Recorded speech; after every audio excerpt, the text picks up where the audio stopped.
Hello there. My name is Sara Hunter, and I am an author. And today I'm going to read out loud to you my book called Every Turtle Counts. And it is about the turtles who are very rare who wash up on beaches at Cape Cod. And they're lost and they need to be rescued. Maybe one day you can come help me be a rescuer on Cape Cod. Thanks for listening. Every Turtle Counts by Sara Hunter. There were others who walked the beach that day, but only one who stopped to look, and she made all the difference. Mimi chased the birds across the frozen sand, chanting the words she loved so well. Eiderduck, herringgull, turn, merganser. Eiderduck, herringgull, turn, merganser. When a wave crashed at her feet and licked her boots, she galloped into the dune grass and crouched, shaking. "It's all right, Mimi," shouted her mother. Mimi hugged her knees, rocked, and repeated, "It's all right, Mimi. It's all right, Mimi." When her mother reached for her hand, Mimi hugged her knees even tighter. "I've brought you a bucket," said her mother. "There's sure to be treasure if we look hard enough." Mimi grabbed the bucket. "Sure to be treasure," she repeated. She crawled along the dark line of seaweed, shells, and washed-up bottles. First, she found a necklace full of tiny shells. "A mermaid's necklace," said Mother, reaching to place it around her neck. Mimi frowned and pulled away. When the bucket overflowed with crab claws, clam shells, and fish netting, Mother said it was time to go home, but Mimi ran in the other direction. "Hurry now, we'll be late for dinner," called her mother. But Mimi ran and ran. She ran so fast she tripped and fell.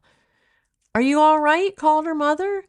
But Mimi didn't answer. She was too busy staring at two black eyes staring back at her. "Don't touch, it's dirty," shouted her mother, pulling hard on her sleeve. But Mimi didn't listen.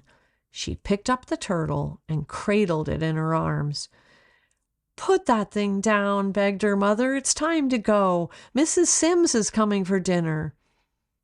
When Mimi wouldn't budge, her mother sighed, picked up both her and the turtle, and carried them off the beach.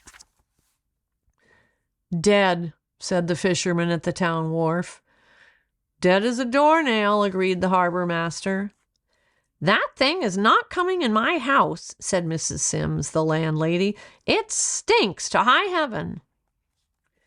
"Come, Mimi," urged Mother. But Mimi hugged the turtle closer and would not come in the house. While they ate dinner, Mimi sat on the steps and hummed to her new friend. Mrs. Sims phoned the Massachusetts Audubon Society. "I need you to remove this filthy thing from my home." Mr. Prescott, the Audubon man, arrived quickly and unloaded a crate from his van. "You did just the right thing keeping the turtle outside," he said to Mimi. Mimi hid her head. "That's a Kemp's Ridley, the rarest sea turtle on earth. They hatch on just one beach in the world, down in Mexico." "What are they doing all the way up here?" asked her mother. Mr. Prescott brushed sand from the turtle's back. "Nobody knows for sure. It's only the young ones who stray this far. When the cold weather hits, they can't figure out how to go south. They get trapped in the hook of Cape Cod." "And die," snapped Mrs. Sims. Mimi stomped her feet and covered her ears. Mr. Prescott stepped closer. "Not necessarily," he said. "Some are just cold stunned." He reached out for the turtle. "But I can't tell until I thaw them out a little.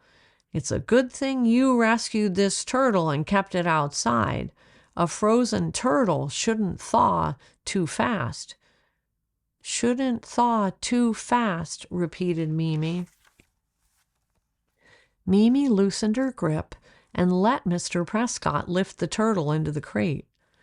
"Well, you may as well give up," said Mrs. Sims. "This one's definitely dead." "Oh, I never give up on a turtle," he said. "Every turtle counts." Mimi looked up for the first time and smiled. "Every turtle counts," she repeated. "What are its chances?" whispered Mother.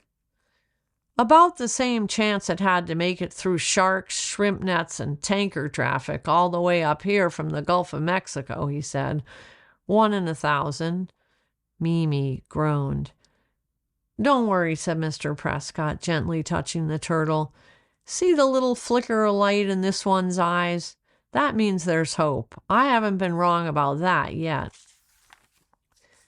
Before Mr. Prescott drove the turtle away, he promised to call when he heard any news. Day after day, Mimi waited by the phone. Finally, exactly 8 days, 18 hours, and 33 minutes later, he called to say the turtle was alive and resting peacefully at the New England Aquarium Turtle Rescue Center south of Boston. Mother promised to take Mimi for a visit. Mrs. Sims shook her head and frowned. "You spend far too much time on that child," she said. "Every turtle counts," cried Mimi. Mimi counted 2 days, 1 hour, and 20 minutes until they drove to see the turtle. Penny, the animal care director, led them to a crate marked Ridley 3. "If I name them, I get too attached," she said. Mimi lay beside the crate for the whole afternoon. When her mother apologized, Penny said, "I understand. Sometimes I worry so much I spend the night here with them." "Every turtle counts," whispered Mimi. "Exactly," said Penny. When they came back the next Saturday, Penny tried to put Ridley 3 in the swimming pool, but all Ridley 3 could do was float. "Swim, Ridley 3, you can do it," encouraged Penny. "Row, row, row your boat," sang Mimi to Ridley 3, but Ridley 3 didn't move. "This doesn't look good," said Penny. "Without eating and without swimming, a turtle will not survive." Mimi sang even louder. "Let's try again," said Penny, placing the turtle in the pool. Mimi flapped her arms and splashed the water to try to teach Ridley 3 to swim. Ridley 3 flapped and looked scared. Penny pulled Mimi back. "Ridley 3 has always lived in a big ocean and doesn't like people getting too close." Mimi knew exactly how that turtle felt. "Here," said Penny, handing her some tongs with a bit of herring. "See if you can get your turtle to eat." Mimi moved the tongs slowly over the water. "Eat, turtle," she said, tickling the sides of its mouth. Mimi's mother squeezed Penny's arm. It was the first time Mimi had ever put her own sentence together.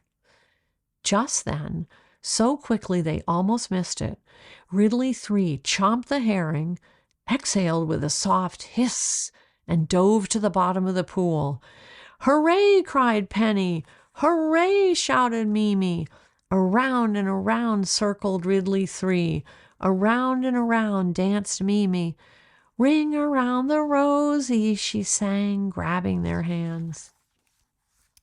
Each Saturday, Ridley 3 was better. Mimi loved to lie by the pool and watch her turtle swim. She was always careful to leave plenty of room and to speak in a soft voice. After 15 Saturdays, it was time to say goodbye. The pool was needed for a sick harbor seal, so Ridley 3 would be flown to an aquarium in Florida before being released in warmer waters. Mimi held Ridley 3 very still, while Penny clipped a tag on its right flipper. "Will Ridley 3 make it home?" Mother asked. "If she's female, she'll try to make it back in 20 to 40 years to lay her eggs on the beach where she was born," said Penny. 2034 to 2054, said Mimi. What are her chances? Mother asked in a shaky voice.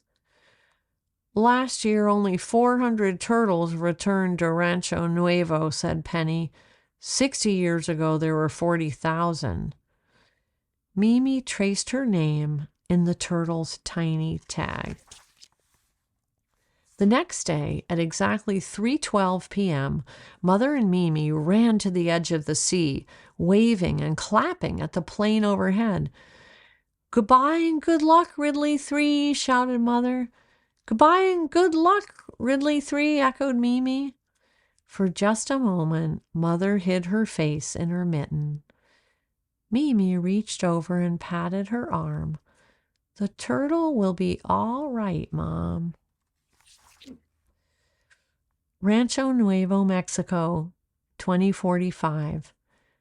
The grand arrival, or arribada, began under a full moon. No matter how many springs she had come, the sight of hundreds of sea turtles lumbering up the beach, drawn to a place they had abandoned decades and countless dangers earlier, amazed her. Known as the autistic scientist who talked to turtles, she hiked the beach, counting each nesting mother and carefully recording how many had returned. Do you ever wonder why we spend so much time and money on a breed that might be meant to disappear? Asked her assistant. A flash of silver caught her eye. She knelt down beside the turtle, digging with its rear flippers. In silence, she traced the letters she had been seeking for so long and whispered, "Because every turtle counts."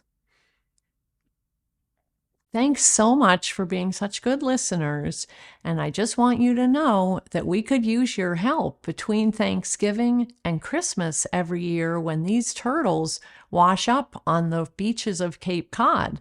And if you want to come down and help rescue, you can get in touch with the Audubon Society of Wellfleet, Massachusetts. Thanks for listening.